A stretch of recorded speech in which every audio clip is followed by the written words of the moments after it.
Halo, assalamualaikum warahmatullahi wabarakatuh. Salam jumpa lagi, salam properti yang jelas sahabat properti. Jumpa lagi dengan kami MJI Properti Indonesia. Hari ini kita akan membahas sahabat properti, ada hal yang penting yang perlu Anda ketahui, bahwa ada pertanyaan lagi dari kawan sahabat kita, pemula di bisnis properti. Bang, aku udah belajar di YouTube Bang, YouTube Abang. Nah, sebagai pemula aku udah belajar banyak semua channel yang berhubungan dengan YouTube bisnis properti, kulahap semuanya aku pelajari. Nah, bagaimanakah selanjutnya? Apakah saya bisa jadi pebisnis properti setelah belajar dari YouTube? Oke, sahabat properti, ini yang menarik sebenarnya. Kalau Anda sudah belajar di YouTube, belajar dari buku, teori-teori apapun, sebenarnya boleh-boleh saja, itu bagus sebenarnya. Berarti ada perkembangan, ada kemajuan, ada inisiatif untuk maju, ada sudah ada punya progres untuk mau mengetahui sejauh mana si bisnis properti. Dan kalau Anda berani terjun sebagai bisnis properti tapi mentor Anda YouTube, itu berarti Anda punya rasa percaya diri yang sangat tinggi sekali. Nah, dalam hal ini yang akan kita bahas sahabat properti. Boleh punya percaya diri tinggi, bagus. Anda punya modal, Anda punya percaya diri, non pengalaman, karena pengalaman Anda tidak punya pengalaman sama sekali, tapi Anda belajar dari YouTube. Nah, saran kami, kalau Anda non pengalaman tapi Anda yakin dapat ilmunya dari YouTube dan Anda langsung terjun sebagai pebisnis properti, sebaiknya tunda dulu. Oke, kenapa kami katakan demikian? Karena begini sahabat properti, di YouTube kami banyak ya memberikan share pengalaman kami di YouTube, seperti yang ada saat ini. Itu sebenarnya hanya 10% saja sahabat properti. Jadi bukan tidak bisa jadikan patokan, bisa, tapi hanya poinnya tidak terlalu tinggi, hanya sekian puluh persen. Dari 100% paling-paling ilmu yang bisa yang diberikan 100% itu hanya 10-20% saja sahabat properti, karena lebih banyak teoritis. Nah, kalau lebih banyak teoritis, yang kami berikan kepada Anda ini kan pengalaman pribadi. Yang pengalaman pribadi, yang katakan yang mudah-mudah lebih banyak memotivasi sebenarnya ya, supaya Anda mau ikut juga sebagai pebisnis properti. Bahwa bisnis properti itu tidaklah mudah, tidaklah serumit yang Anda bayangkan. Memang mudah, tapi kalau tidak tahu ilmunya ya rumit sahabat properti. Tapi kalaupun Anda tahu ilmunya tapi dari YouTube juga sulit sahabat properti, karena Anda tidak mengalami kejadian yang sebenarnya di lapangan. Berbeda dengan kami ya, kami mengetahui kejadian, karena bisnis ini sahabat properti kita berbisnis dengan manusia. Nah, mulai saja, karena bisnis properti lahannya tanah adalah bahan pokoknya adalah tanah itu punya orang, punya manusia. Nah, sedangkan rumahnya nanti akan kita bikin, kita berhubungan juga dengan manusia, tukang, dan juga sebagai marketing juga manusia, dan rumah ini yang akan kita buat juga untuk manusia. Nah, kita berbisnis ini sebenarnya dengan manusia. Nah, karena manusia itu unik, tidak semua jadi kalau berhubungan dengan manusia, tentu Anda harus tidak hanya bisa teori, tapi harus pernah ikut serta terjun di sebagai pebisnis properti. Oke, seperti contohnya begini. Sama Anda belajar bawa mobil ya, belajar pertama belajar mobil, tapi dari YouTube. Nah, jadi YouTube semua orang bisa saja sahabat properti, dari karena tidak ada beban, tidak ada masalah. Karena taruhlah Anda bisa ya dari YouTube belajar. Ada namanya simulasi ya. Simulasi itu kan hanya duduk saja, diam, mobilnya berputar seakan-akan kita naik mobil beneran, padahal mobilnya di situ saja. Berbeda. Nah, itu simulasi. Sama juga Anda belajar di YouTube, teori, benar. Tapi ketika Anda bawa mobil langsung, ketika merasakan bagaimana dikemudinya, itu bawaannya berbeda sahabat properti. Benar-benar di situ diperlukan mental yang mental yang luar biasa baja. Kalau Anda tidak siap mental, walaupun Anda tahu secara teori, Anda bisa terjadi kecelakaan.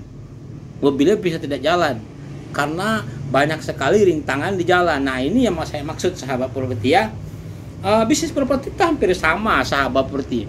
Kalau kita tidak pernah langsung terjun secara teori secara teori benar langkah A, B, C, D, tapi tidak pernah merasakan langsung bagaimana bagaimana cara mencari lahan, bagaimana Anda berhubungan dengan manusia, bagaimana Anda berinteraksi langsung dengan pemilik lahan, bagaimana cara melobinya. Ini yang diperlukan jam terbang sahabat properti ya. Belum lagi karena bisnis ini bisnis properti berhubungan manusia, artinya kalau kita terjun langsung kita pernah tahu bagaimana rasa ditipu orang, bagaimana dikerjain orang. Ada satu pengalaman seperti kalau suatu peristiwa ada orang yang nelpon, bos ini ada tanah lokasi yang bagus cocok untuk perumahan. Ya sekitar kita waktu itu non pengalaman ya, ini cerita beneran gitu loh. Pada saat kita lihat ke lokasi tidak ada masalah sahabat properti, malah bagus, lokasi tengah jalan sesuai dengan apa yang kita inginkan. Nah, persoalan karena belum tahu jam terbang, karena belum terbang, kita belum pernah tahu bernegosiasi dengan orang, kita menganggap orang yang nawarkan ini orang yang punya gitu loh sahabat properti naiknya. Padahal bukan, ini adalah calo lagi. Padahal kalau kita sudah berpengalaman, Anda jangan sekali bernegosiasi tentang masalah tanah itu dengan calo, tapi langsunglah ketemu dengan yang punya tanah. Oke? Itu sahabat properti. Nah, apabila Anda telah ketemu dengan yang punya lahan, bagaimana Anda bernegosiasi, bagaimana Anda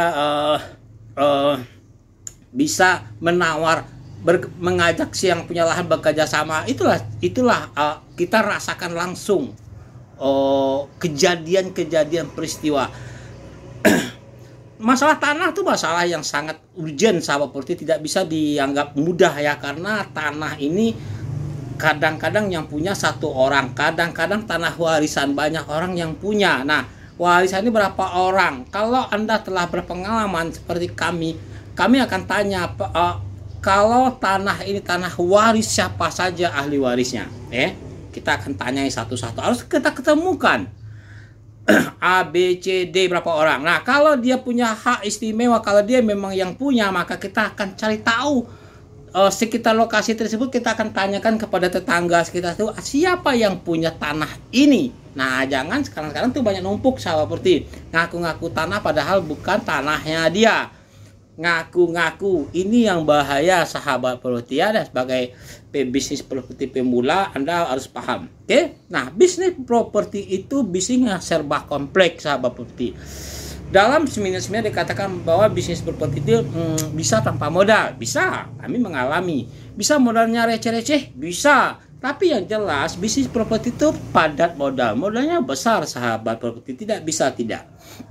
Kalau lahan Anda sudah ada minimal. Nah, kalau minimal Anda harus menyediakan uang 100-200 juta untuk dana operasional, dana pembersihan lahan, dana untuk izin segala macam sahabat properti. Nah, kalau Anda pemula, dana Anda bisa bengkak, bisa 200, 300, 500 juta bisa sahabat properti. Tapi kalau Anda sudah pengalaman, bisa dana itu diminimalkan. Dan siapa orang yang harus Anda ajak kerjasama, dengan siapa, dan bagaimana cara kerjasamanya, itu sahabat properti. Oke?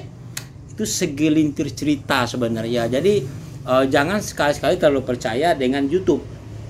Maksud saya, belajar dari YouTube oke, tapi Anda harus paham yang sebenarnya. Jadi YouTube itu hanya memberi motivasi, cerita orang lain. Kalau saya cerita pengalaman saya yang saya ceritakan di YouTube, tapi kejadian nanti tidak sama dengan Anda, karena berbisnis ini kasus per case itu berbeda sahabat properti. Karena bisa jadi di kejadian di tempat Anda tidak ada masalah, mudah urusannya, tempat kami agak sulit. Nah, itu beda-beda. Makanya saya katakan bisnis properti kalau Anda non pengalaman, jadikanlah YouTube tempat Anda belajar itu sebagai motivasi untuk membangkitkan semangat. Tapi yang jelas kalau Anda non pengalaman, carilah kawan teman yang kalau memang Anda berniat sebagai pebisnis properti, jangan terjun sendiri, tapi kalau bisa kerjasama dulu dengan developer-developer telah berpengalaman di kota Anda, bergabung dulu jadi karyawan dulu, jatuh jadi apa kek sahabat properti.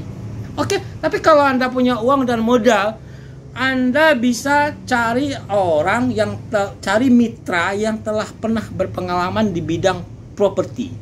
Minimal dia ngerti bangunan sahabat properti, karena yang kan kita buat ini kan bisnis properti kan ada rumahnya. Rumah ini kadang-kadang ada juga developer tidak ngerti dengan gambar bangunan, menghitung RAB. Banyak sahabat properti mereka tidak tahu cara berapa sih kedalaman pondasi yang benar. Nah, karena kami pernah mengalami perumahan kami yang awal-awal itu banyak yang kejadian retak-retak sahabat properti, karena memang terlalu percaya dengan tukang. Nah, tukang ini kan manusia juga sahabat properti. Jarang juga sebaik-baiknya tukang, ya dia punya ada juga rasa apa istilahnya tidak jujurnya kan begitu. Dia bisa juga menipu Anda kalau Anda non pengalaman gitu, kecuali tukangnya memang saudara Anda yang memang tidak akan merugikan Anda, kira-kira gitu. Jadi kami juga pernah mengalami sahabat properti rumah yang retak sekian tahun, orang komplain.